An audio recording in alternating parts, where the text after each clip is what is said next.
I am joined by Dr. Sarah Jones, and before the podcast we've been nerding out on all of the different gadgets and stuff that we've got floating around our house. So that is going to be the continuation of today's episode. Sarah, welcome to the show.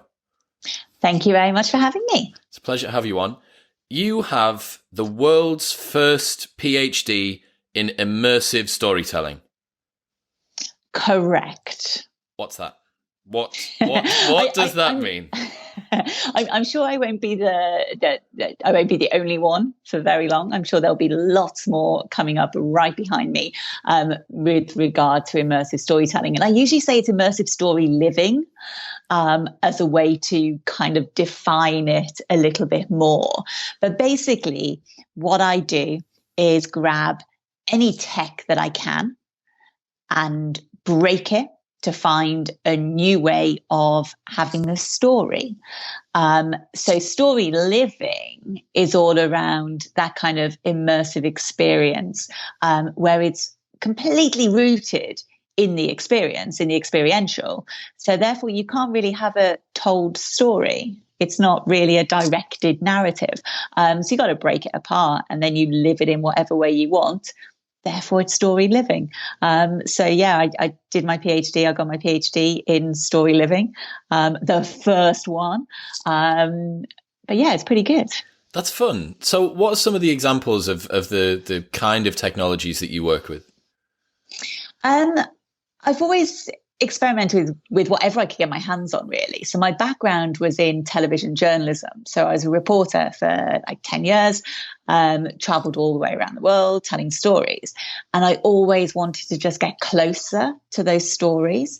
I wanted to find a way of really taking the audience and putting them in the heart of it. So I was right at the start of the mobile phone movement, of mobile phone filmmaking, and shooting and editing everything on your phones. And I found that could get you closer. But it still wasn't close enough, because whenever you're watching anything, there's this barrier, and that barrier is the screen, and it's always in the way. And then when I did my first kind of VR experience, I was like, this is it. Now I can take you, the audience, and I can plunk you in the center of the story, and you're there and you experience it then yourself. So from all kinds of things, from normal film to AR to VR to 360 film, which is obviously the easiest way to experiment. But at the moment, I'm really fascinated with holograms and what you can do with those. And I haven't made anything decent, but I will. So it's just a case of experimenting and breaking and trying to find how these technologies suit different mediums. That's interesting. So are you coming at this from a tech coding side, or are you coming at this from more of a grand perspective? What can it do? What's its sort of capabilities side? I think the latter, Yeah. And certainly more of that kind of artistic side. I tried to learn how to code probably about 5-6 years ago. I thought, okay, I really need to do this. Clearly, I'm missing that skill. So I started learning, and then I thought, you know what? There's people that are brilliant at this. I don't need to kill myself trying to do it. I just need to find those people, especially and if it's work not in with them. Especially if it's not in your wheelhouse. Like there's some guys, guys, exactly. Yeah, some guys who eat that stuff for breakfast, but would find the storytelling that you do like just crawling through glass. So you might as well double down. Yeah, I mean, I have a basic knowledge. I can understand it. I know what I need to do. But I think what's really interesting about working in kind of technology for the kind of artistic side, the narrative side, the experience side, is it has to be a collaboration.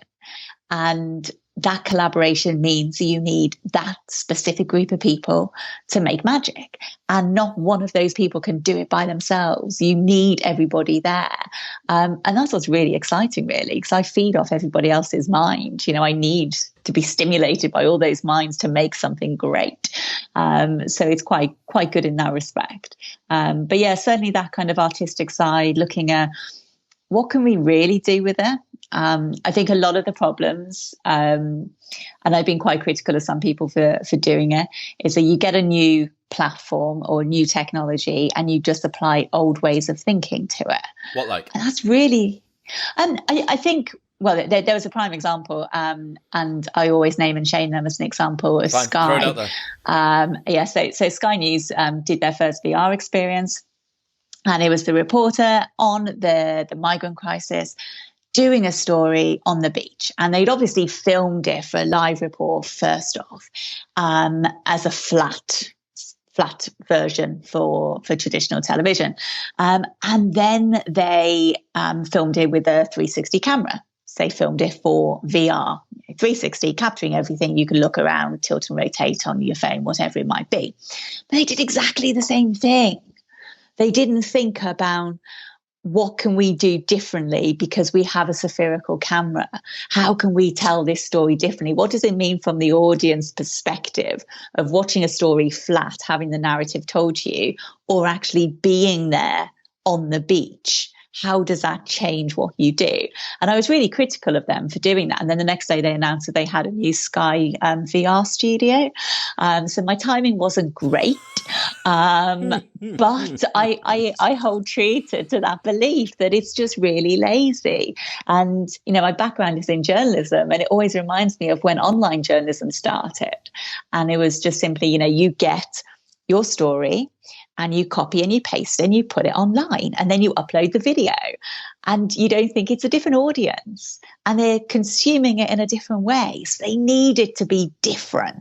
So I think that's really where a lot of the mistakes are. So what I try and do is start on that blank canvas and think, what can I do that I can only do because of this technology? So it's not really technology for technology's sake. It's more thinking, we owe it to the tech to make it great and to break it and find new ways of using it. So how would you characterize the difference between the use of something for traditional flat screens and that for VR? If you were designing it, if you were the lady that was at Sky that day on that beach, how does it look different? What do you do?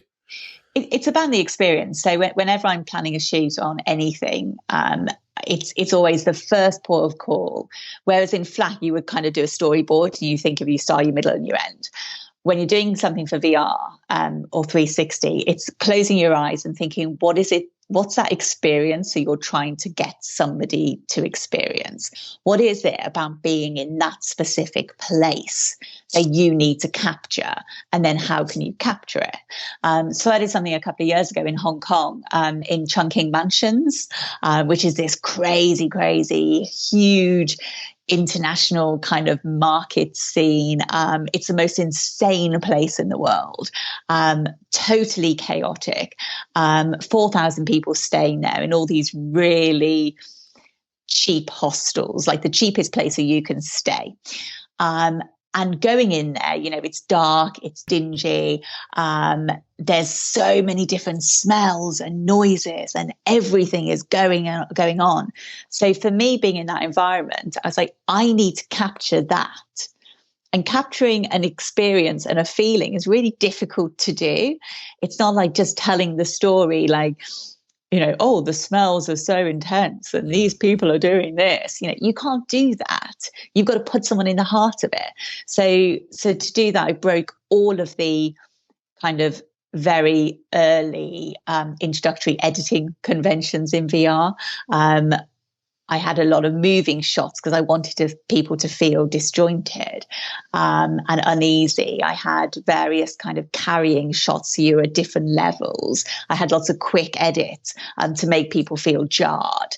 And that was how you could capture the experience. So it's all coming down to that, really. Instead of what is the story that I'm trying to tell, it's what is the experience I'm trying to create. And it's a real shift in the mindset. It's really hard to try and think in that way. It can be easier in some ways, but a lot harder in others. I suppose thinking about it, when you are trying to capture something for flat screen, your position in terms of camera is framing the scene as is best appropriate. Whereas for VR, it's literally the point of view. It's what is the optimal point of view. Is that the distinction between the two? Yeah, absolutely. And there is no frame. The frame has gone. You always have like this frame in front of you on a flat screen, and then suddenly that's gone.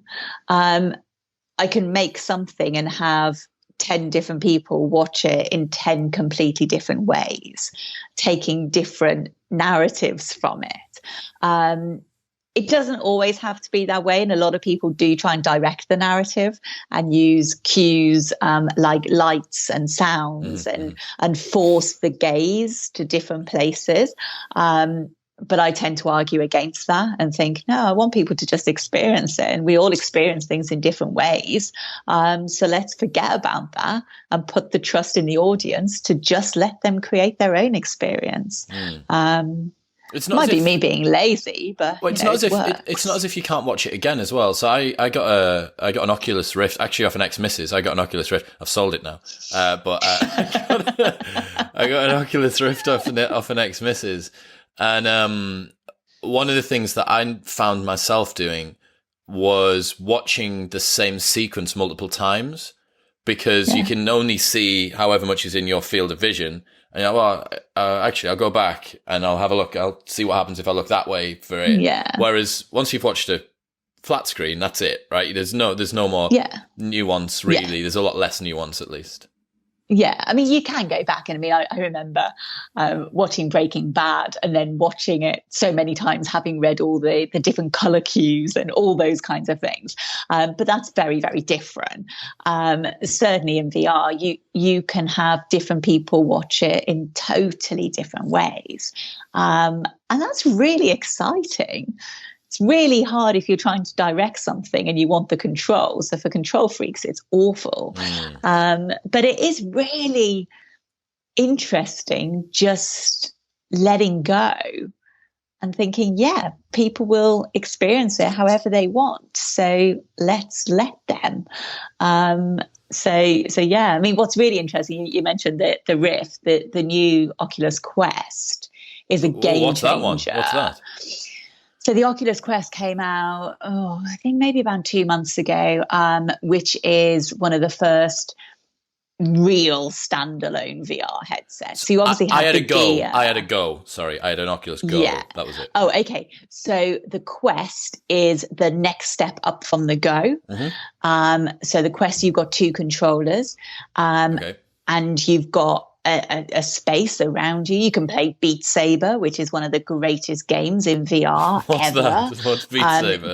Beat Saber is like, remember the 90s or maybe the noughties, the dance challenge mats in arcades where you used to have to jump and your right foot and your left foot and dance around. It's like that, but in VR, but you're hitting these things. So to watch other people doing it, it's a little bit weird. But you watch them and you're just like banging to different music with beats. And it's awesome. It's an incredible exercise. But it's really, really cool. So highly recommend anybody playing Beat Saber. And that's probably one of the things that's driving sales of Oculus Quest, because everyone wants to play Beat Saber. Really? And now you don't need a huge laptop or PC to run it. It just runs.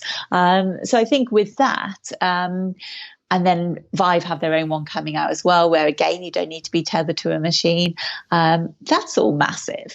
This is huge, really. It might actually allow the tech to be more accessible, which is good.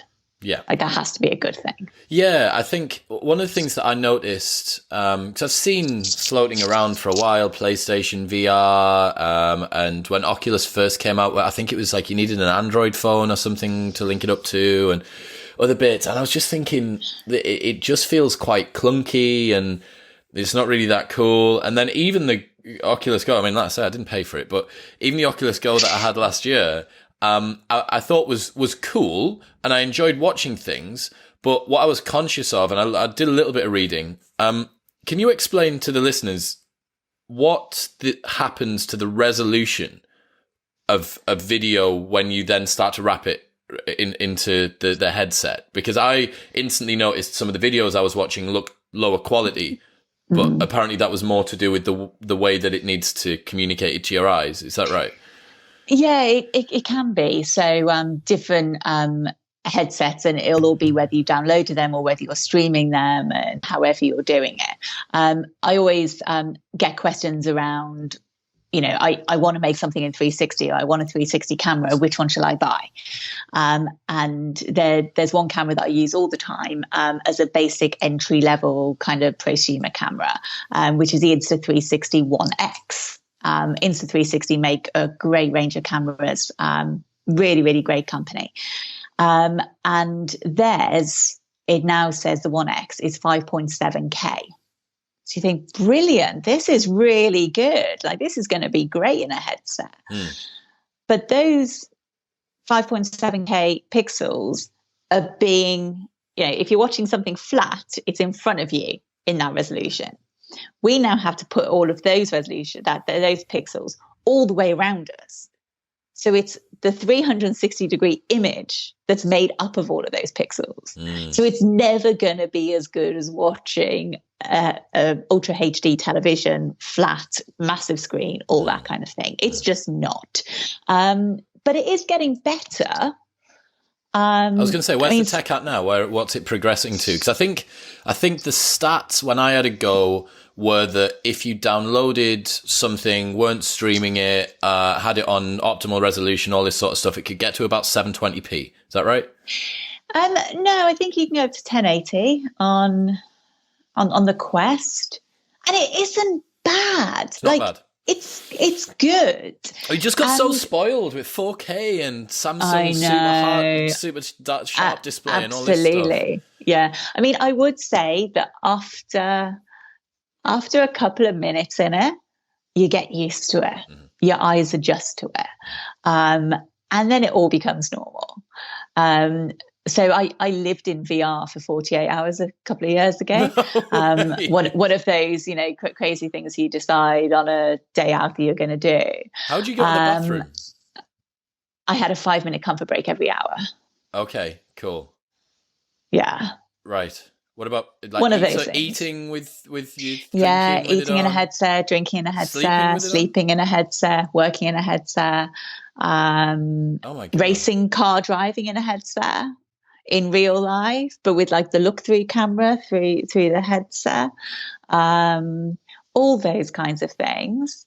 I did it with a colleague, a VR colleague of mine, Dean Johnson. We did it together. He got a tattoo wearing a headset to monitor the difference in heart rate based on your where there could be a pain reducer. Okay, wearing a headset, which it did. His heart rate went down dramatically when he was wearing the headset. So all those kinds of things. Really, really interesting. But when I was doing that, I generally don't like cartoony things in VR. I like photogrammetry. I like realism. I like to feel like it's real. But we were doing a boxing thing with this real cartoonish dude. He looked like one of the characters from The Incredibles. And I was like, I don't believe that it's real at all. But after a couple of minutes boxing him, it really felt real. And there were some things there around the haptics, like there was a vibration as you were punching him.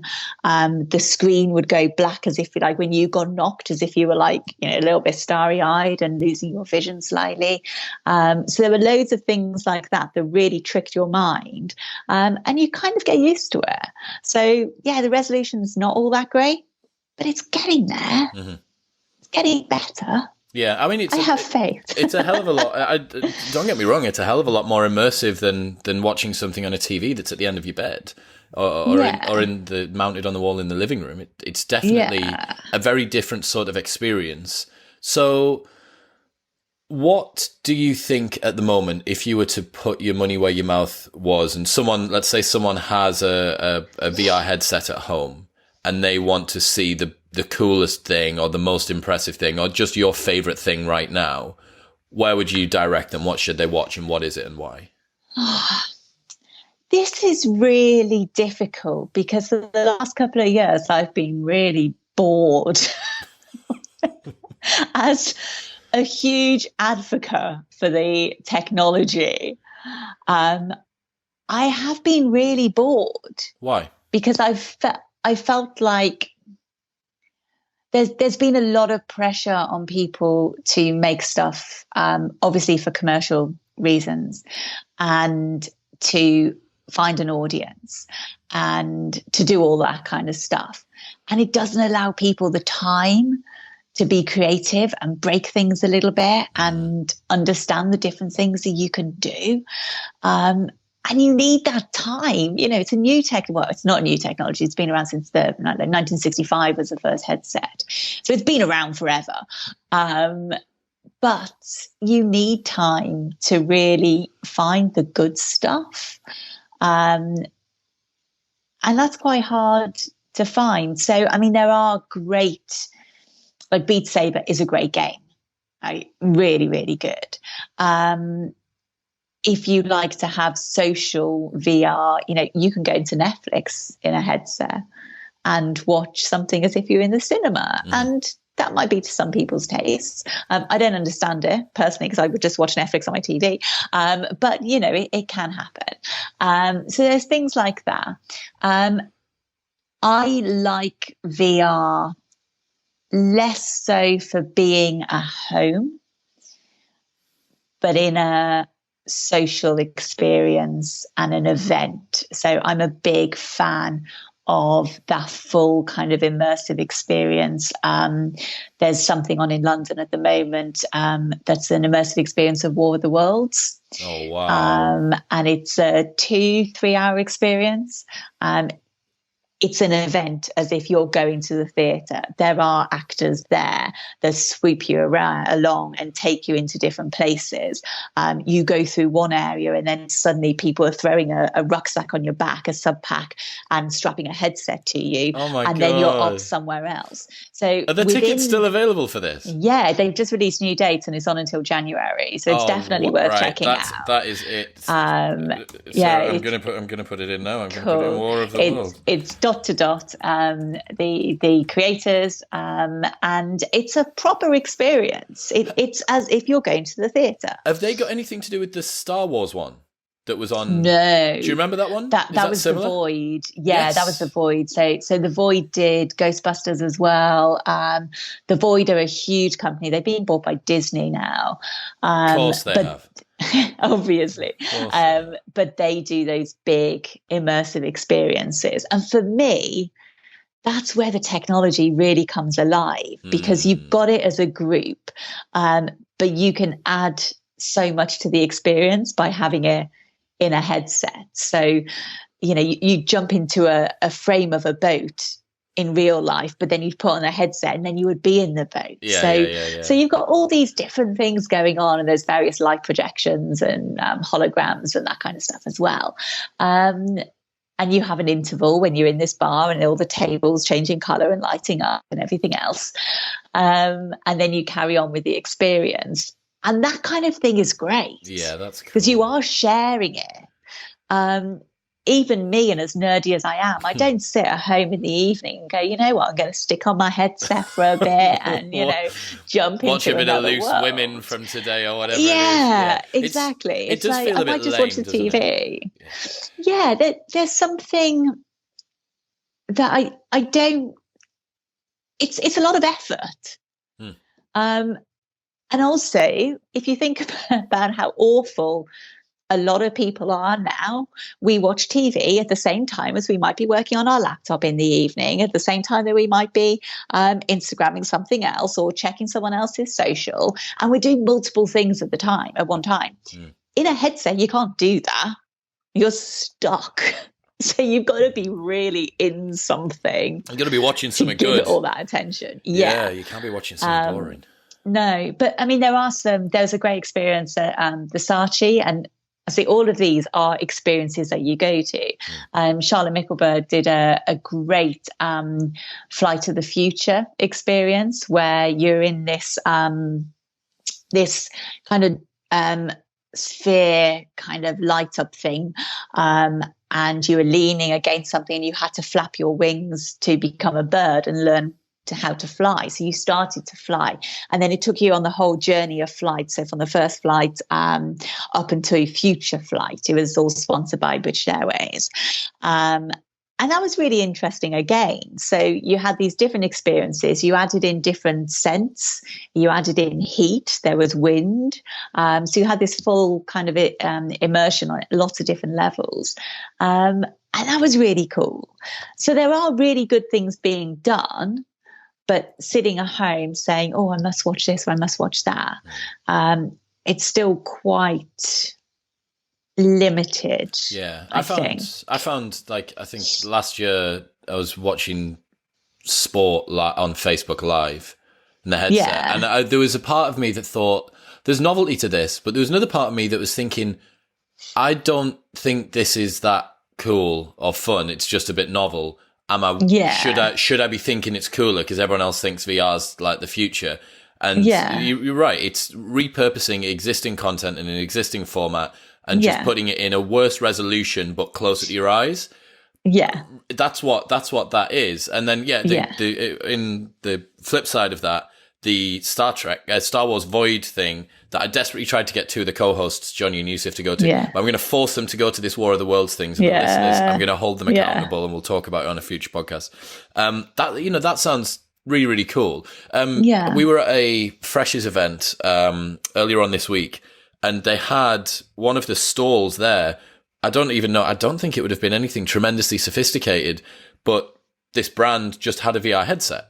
Yeah. And they were like, come over and you can race a car or do whatever it is. So I think there's still so much novelty, and so few people have been exposed to the technology that you can just put off the shelf, probably, headset, pop it on someone and be like, look, like this is how crazy and quirky we are as a company. I guess there's a lot of low hanging fruit for people to do that.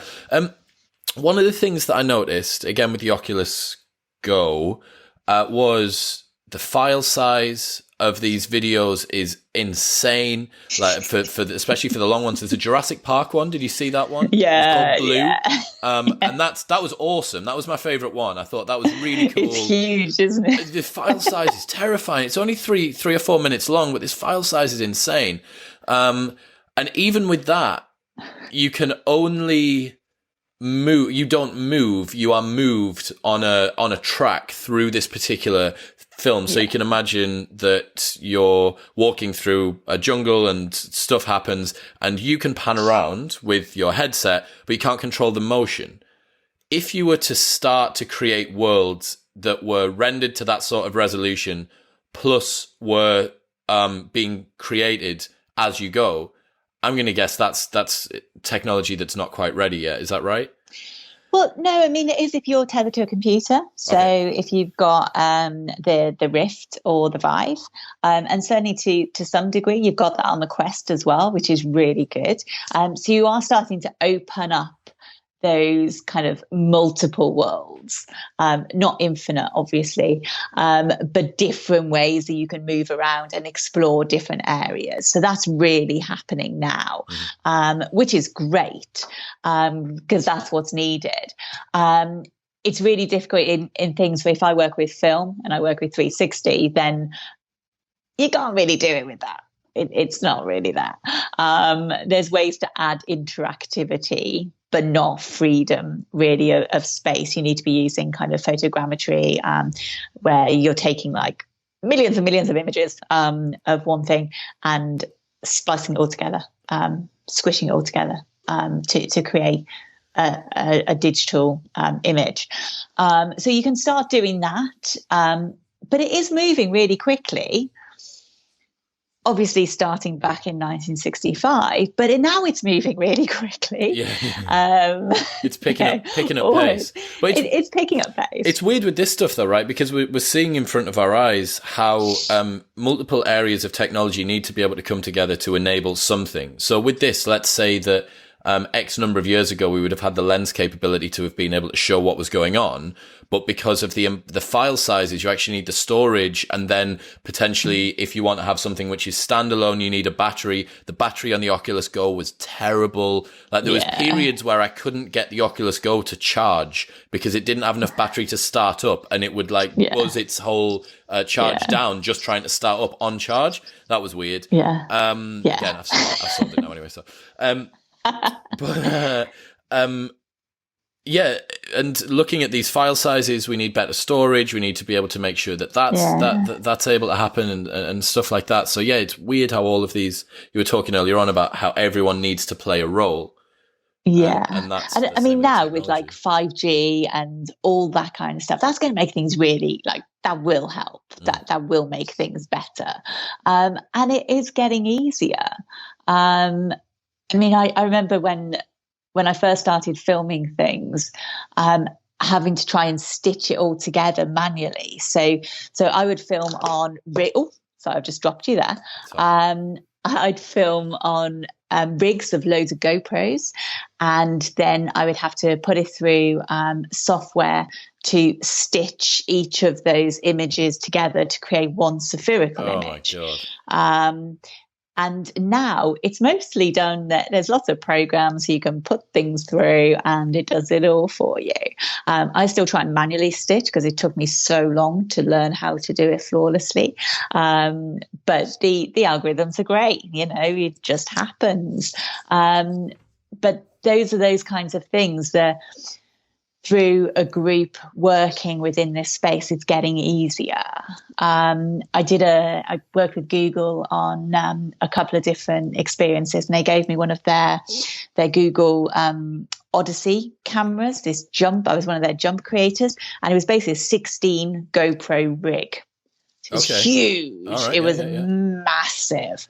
The power bank that it ran off was like this massive kind of. You got this big backpack on, yeah. Well, you couldn't even carry it. I couldn't carry it. It was not mobile filmmaking whatsoever. But it was great. And with all of that, they developed their software that you just plugged it all in. And it went up to the cloud and they stitched it and then they told you when it was ready. The file sizes meant that it took anywhere between 5 and 7 days to stitch these cameras together. Wow. And you're just like, this is how big it was. Yeah. I've had things like rendering for about 16 hours at a time. But it is getting so much better. Mm-hmm. Yeah, I understand. We believe you, honestly. Dr. Jones, we believe you that it's getting better. I know it is. Honestly. So is there ever going to be a time where we're going to see blockbuster films filmed in full VR? Or do you think that the inherent difficulty in all of the added elements that you need to be able to control is just going to make that a no-no? No, I think they will.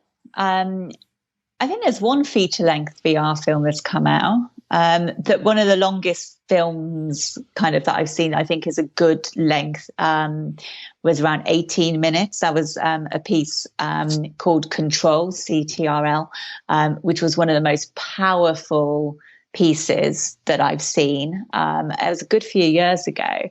And it was around the gaming community, esports. But there was lots of darkness around. I don't want to say too much in case anyone manages to see it, because it's really, really powerful. So that's the kind of maximum length that you get for a lot of experiences, that kind of 18 minutes max, most around 8 to 10 for kind of the normal experience. But I think there will, but it might not be film as we know it. So it might not be sitting down and watching something for, 120 minutes. It might involve more movement or activity. So that's quite different then. So yes, but not as we know it. And I don't think we would go to the cinema and then on the seat in front of us there would be a headset that we would then put on. I understand. But I could see that happening more in kind of theatre companies, that there's part of, and a lot of theatre companies have experimented with that there's part of a production that might be augmented, or there might be a different layer of technology used.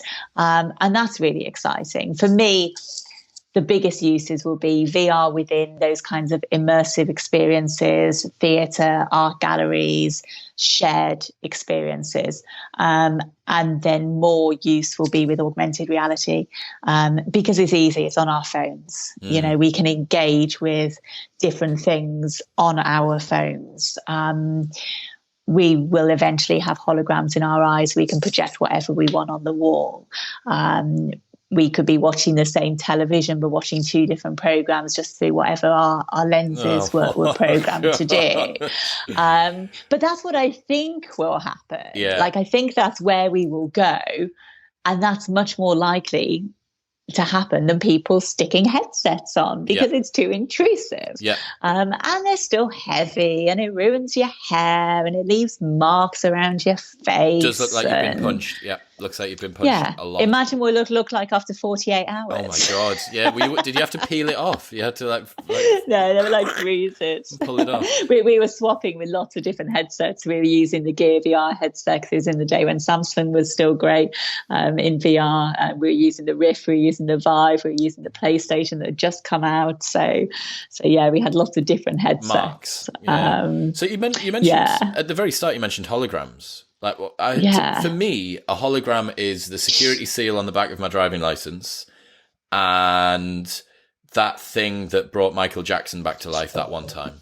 And I think they brought Tupac back as well. What's a hologram in your world? Back. Yeah.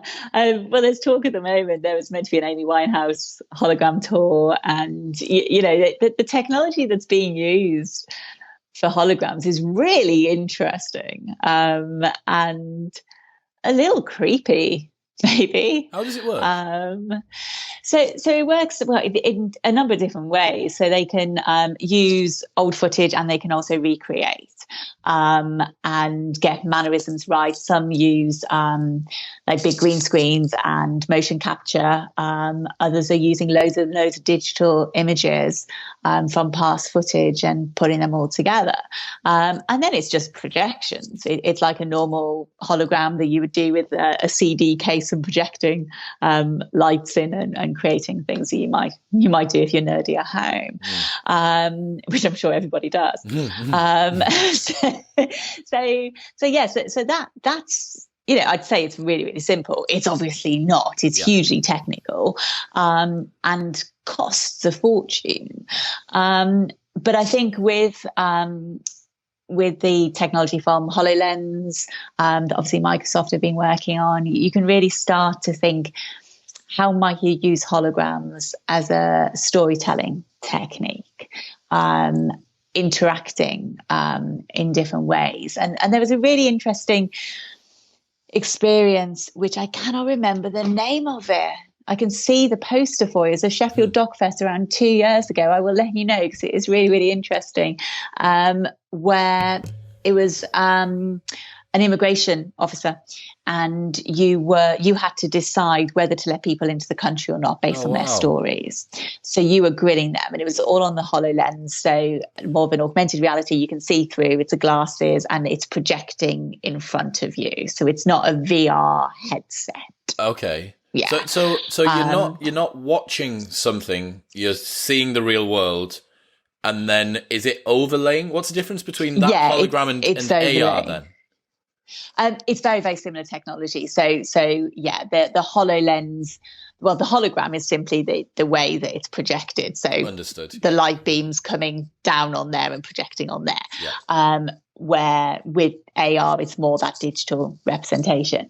But they were using the HoloLens to have these characters that you had to interview to decide whether they would get into the country or not, and determine by your language that you were choosing to use and the decisions you made, the holograms would get more real, they'd get more vibrant, or they would be slowly withering away. All right. And I thought that was a really interesting way. It's very early days. It's like 2 years ago at Sheffield. But it was a really interesting way of how you might use that technology to interact with things. So I do think with augmented reality and with holograms, you can start seeing things a little bit differently. Because I'm watching, and that might be interesting. The other day, I started watching the new Blade Runner, which has just gone up on Netflix, and in that, Ryan Gosling. Yeah, Ryan Gosling. One of the Ryans. It's Ryan someone has got. It's not Ryan Reynolds. Sorry, it's Ryan Gosling. He's got a fake girlfriend that's supplied to him by this company, and she's walking through. And we've seen this in films a million times, right? Like, is that going to be possible to be able to have that, to be able to project something 3D into the air, which is broadly opaque as well, and is able to move through? Because obviously the hologram at the moment, I didn't quite know that it was still essentially just that CD case projector type thing. Yeah. You can't have this big backdrop moving around, or else it's going to start clattering into your tables and chairs when it's supposed to be sitting down. Yeah. Is there anything on the horizon that allows us to do anything like that? I'm sure there's lots of people working on that. And certainly when you're looking at kind of lenses in your eyes and, different glasses that you might be wearing, which is what Microsoft's HoloLens is, and Magic Leap and all of those. That's what they're working on. Always hugely top secret. But, that kind of technology is allowing that. I mean, simply if you look at, obviously in the real kind of crass basic version, when you've got Pokemon Go and you're playing with the little things around, and they're in the house and they might be in your room, you've got them obviously through the lens of your phone, but if that's being projected in different ways, you can see that. But then is it any different then to cyber relationships in the 80s or the 90s? It's just a case of scaling that technology either up or down, however you want to look at it, so that you've got it always on, potentially in your eyes, potentially always overlaid over the top of things. You are right. I guess what we're talking about with this hologram, the Blade Runner hologram versus Pokemon Go, is simply a case of convenience. Is it in your eyes? Is it always on? Do you actually have this sense that you're doing something, or is it just a part of your day-to-day life? What has Google Glass been discontinued? Did that get stopped? Yeah. What do they do with that? So, they just fuck it. Yeah. I was a glass hole. I tried glass. Nice. Great word. I was one of those. I've got lots of photos of me, with my glass on going. Working out the weather. Yeah. And I kind of felt really sad for them, because I thought the ambition is there. Mm-hmm. The technology isn't. Okay, so what were the stumbling blocks? That's the problem. First of all, you look like a glass hole. Okay. It wasn't very comfortable. For me, I felt like, it's quite a narrow glass, and you had to look up constantly to see what was being projected. Mm. So if you had like your normal glass, you were looking up here all the time. And that's really quite uncomfortable. It's a bit, what am I doing? I kind of look really gormless because I'm looking up all the time. But the intention was there. What Snapchat have done with their Snapchat glasses and filming from the glasses all the time, and being able to, broadcast whatever it is you're seeing at any time. That was quite similar to what Glass were doing. So if you went into filming mode with Glass, it would be filming you cycling on your way to work, which is just what Snapchat's done with their lenses. So there's quite a few people kind of experimenting with, what is it like?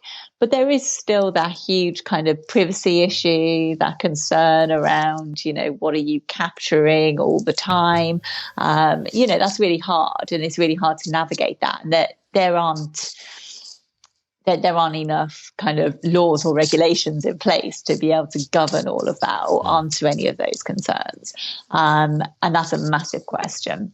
Isn't it weird that people would naturally have a inclination against that, but probably 50% of people got a smart speaker in their home now? Yeah, exactly. Well, that's the thing. I mean, Glass was what, 2012? So maybe it would be different. I'm not sure. I think it's something. But yeah, it's interesting the fact that it's to do with the visual. So in James Clear's book Atomic Habits, he gives this great fact that he says in the human body there's about 14 million cells that are dedicated to sense, and 11 million of them are dedicated to sight. That's how highly we discriminate our sight over our other senses. Yeah. And there was someone will be able to tell me what this is. There was a YouTube video that I watched not long ago where it was trying to show people how uncomfortable they felt when they realized they were under surveillance. And this person went in and sat down straight in front of a couple at a restaurant and just had the camera like that and just didn't say anything. And people started freaking out, started just losing their shit. Or you'd sit down next to someone who was reading the paper at a park bench and just put the camera in their face. And the difference is that it was a camera across the street, it's a camera in the corner of the shop, it's a camera, whatever. But there's something very, very invasive, that's kind of creepy and visceral and just weird about knowing that someone's watching in a way that knowing that someone's listening isn't. And even in the way that knowing that someone's watching statically isn't as well, I think. There's some big hurdles for that sort of technology to overcome. Yeah. And I think, I mean, we give ourselves away so freely online constantly, but there is still that we're just a little bit uneasy with. And I think that goes back to that problem of, accessibility with VR, that it still is too close, it's intrusive, it's on our head and it's not comfortable. So you have all of that kind of playing out constantly. But yeah, I mean, I do think the lighter the technology gets, the easier it gets to use.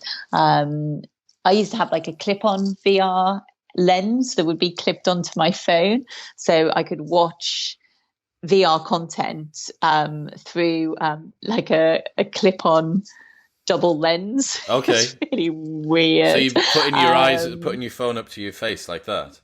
Yeah, so you'd have your phone there, and these lenses would adapt onto it to make it into a VR viewer. So it's like I've got my little VR view wherever I am. Got you. And obviously with cardboard headsets and all those kinds of things. It's I've got a whole collection. I've got a whole collection of headsets through history.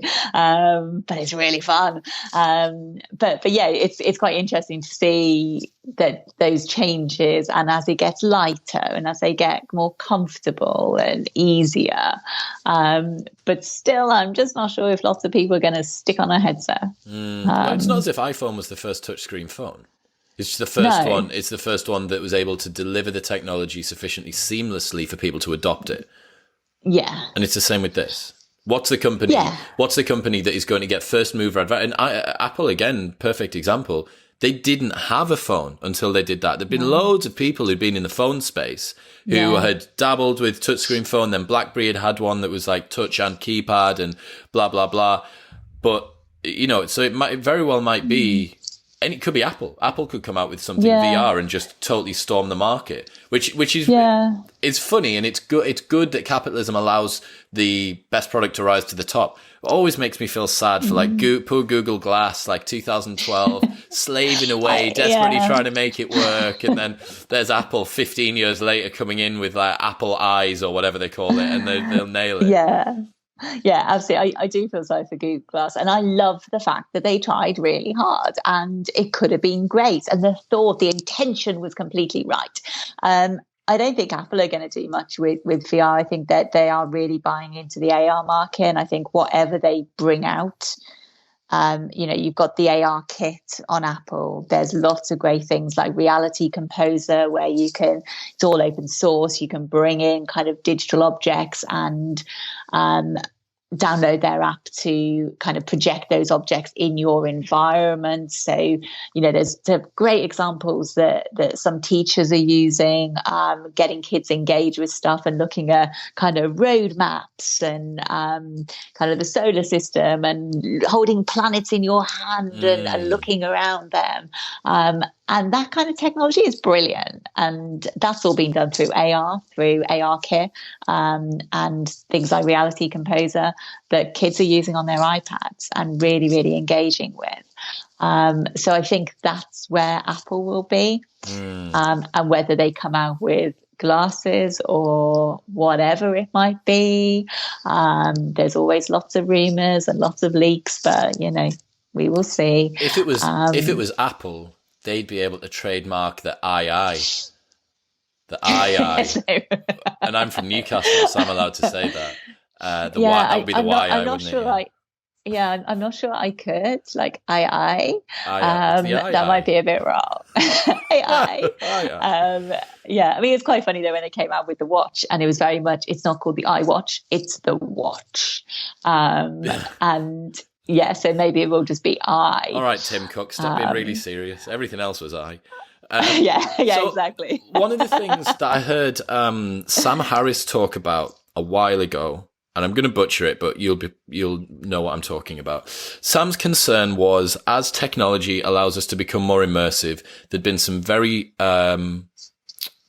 some studies done which showed AR and VR's ability to change people's political views, their views towards, I think, climate change or tree felling. There was something as well. Do you know what I'm talking about, or am I just blowing out my hole here? Right. No. Okay, no. Can you tell the listeners what I'm on about? Because I mean, there've been loads of conversations and discussions and lots of things around this. So we basically say that VR as an immersive media has the capacity, the potential to change perceptions, to change understandings. And that's why we like it. So, if you want to experience, Clouds Over Sidra, an incredible piece done by Chris Milk a few years ago, one of the big kind of VR 360 kind of experiences following the journey of a girl in a refugee camp in Jordan. So that was designed to drive empathy. It was meant to invoke that sense of we need to take action. It was designed to be shown to decision makers at the UN to get them to understand more and change their minds and get them to do more. So the technology has been used for all of that. It's been labeled as this empathy machine, which I think is a load of nonsense. But that's what it's been labeled as. If you take that argument that it can change minds, you can put the technology in other people's hands and get them to change minds in different ways. If the technology has that power to change what you're thinking about something, where does it go with subliminal messaging? Where does it go with arguing for something else? There's been really, really interesting studies around gender swapping in VR, getting people to experience different genders, and then seeing how that changes attitudes and behavior in the workplace. Feel what it's like for a woman to be the only woman in a boardroom full of men, those kinds of scenarios. Some of them are really powerful. So some of them have been shown to have impact. There was one around at the Stanford Virtual Human Interaction Lab where they did something around homelessness, and they had two groups, and one group just received information on flat screens and brochures and that kind of stuff. And the other one experienced it. The other group was experiencing homelessness in immersive experiences and connecting with people. And then they repeated it, and then they looked at the data over who was still more empathetic, who had changed their behavior. And all of the studies showed that it was the group that were exposed to it in an immersive way because they had that closer relationship. So yeah, you are looking at technology that can potentially change people's minds. If that is for the wrong way, how is that monitored? How is that regulated? We're talking pretty much in quite a unregulated industry.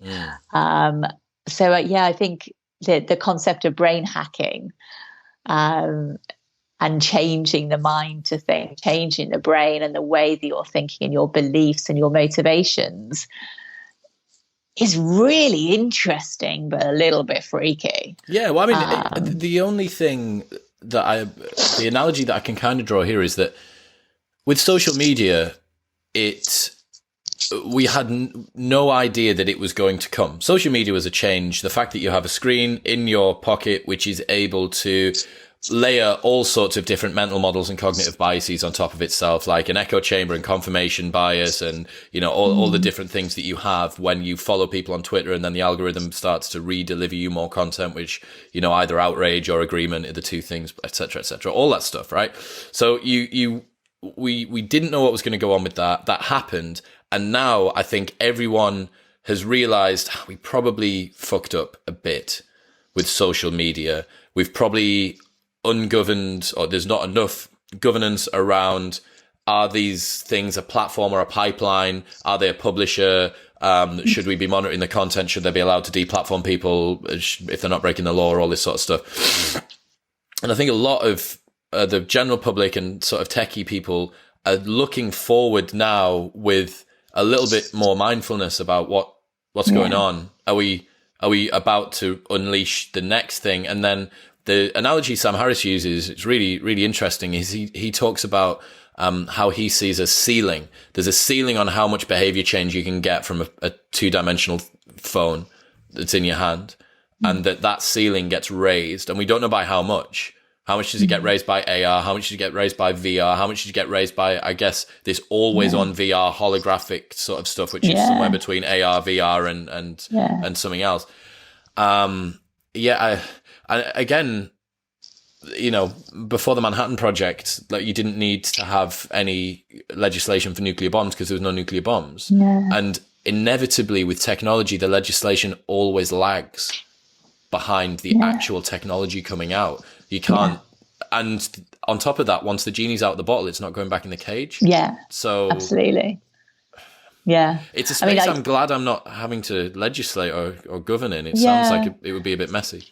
Yeah, I mean, there was the government did a select committee looking at immersive technologies and addiction, which started in January. So I gave evidence to it in January, which was all a little bit surreal. Was that House of Commons? Yeah, wow, it was the nice. DCMS. And the report was published only a few weeks ago. Yeah, it's September the 12th, I think. So it's all online. And that's really interesting, actually. There's really interesting findings in there. And it's gaming and addiction, but also around immersive as well. And one thing that I spoke a lot about was, the impact and everything that we've learned from cyberbullying and social networks that need to be stopped before it starts, and it's already starting in VR social spaces. And there was a really interesting study done last year with loads of people that were using social VR spaces, and the amount of people is like 60% of people felt that they'd been harassed in social spaces in VR, particularly women, but quite a high number of men as well. And I've always found social VR really creepy. Like, I don't like it. No. It always reminds me of that kind of early internet chat room where MSN you didn't quite know who was there, and it was all a little bit weird. And that's what it's like in social VR, when these weird kind of bodiless or armless or legless kind of avatars come creeping up to you and be like, "Hey Sarah, how are you?" On and top it's just of that as weird. well, like, think about the people who have adopted that technology at this stage of its life. Like, that is... because I'm one of them. Yeah, I know. That's true. Bollocks. Way to make your guests feel nice and comfortable, Chris. Yeah, thanks for that. Yeah, I know. Yeah, but you I'm understand one my of them. point. You understand my point. It is Absolutely. selecting for something, and we don't know what it's selecting for. But it's definitely selecting for the first PhD in immersive storytelling, but we know there's only one of you. So what are the rest of them, right? And you know, there's going to be some people in there who are non-typical by virtue of the fact that there's not many of them. Yeah, absolutely. And there are some great things being done in social VR spaces, and there's quite a lot now of kind of women-only rooms. But you can also, you know, go to campfires, you can go on like musical nights, you can do karaoke on a Friday night. It's very much the Oasis in Ready Player One. It's very much that kind of world. You've got lots of different places to explore. But what the tech companies have done, which is really good, if you are in a social space and people are coming towards you and it's freaking you out, you can put a safety bubble around you. So you create this kind of, this is my personal space, you get out of my bubble kind of restriction. I run nightclubs. That's my job. I've run nightclubs for 13 years. And if I can get someone to create a real life version of that, my work life will be 10x'd in terms of its comfort. Get out of my personal space. I need around about 3 feet in all directions, please. Thank you. Absolutely. But I thought that was really interesting. Yeah, it is. It is. But again, it shows the fact that we have this sort of very visceral response to people, and we can't distinguish, because there's nothing to be afraid of. Like, it's just another chat room. You don't know if my bits are close to your bits in the way that we're transferring information now, but because it's not represented visually in a way that our senses can tell, we're not that bothered. So it comes down to that question of how real is the virtual, really, and do we perceive it to be real or not? And if what we're trying to get to is a place where we cannot decipher what's real and what's not, then that can be, you know, it can be just as bad, you know, for somebody to, you know, harass you virtually, whether it's within a virtual reality environment or whether it's on a cyberbullying thing, it's still harassment. So it's quite difficult to kind of comprehend, and it's difficult for people to accept that it's just as bad, but it is. Well, anyone who knows about the rubber hand experiment, knows that you can literally trick your brain by using visual cues into feeling something physically, and forget how it feels emotionally. It really is a bit of minefield, isn't it? Yeah, a little bit. You can always press your bubble. Press your bubble, get my bubble out there. Honestly, I want it for the real world. So, Dr. Jones, today's been amazing. Thank you so much. Thank you very much for having me. If the listeners want to find out some more things, are there any cool blogs or websites, or where would you direct them, and where can they find you as well? Yeah, so I'm on Twitter. I live on Twitter, Virtual Sarah J. Always online. Or in a virtual world somewhere. But there are loads of really, like, all of the tech platforms, Upload VR, all of those kinds of places are great for kind of immersive news. And just try and check out. I'd always say try and check out. We've just had Rain Dance the last weekend, which has been full of really interesting VR experiences. And if anyone is in Bristol, there's the first VR cinema based in Bristol, run by Catherine Allen, called Limini. I can't say it. That word.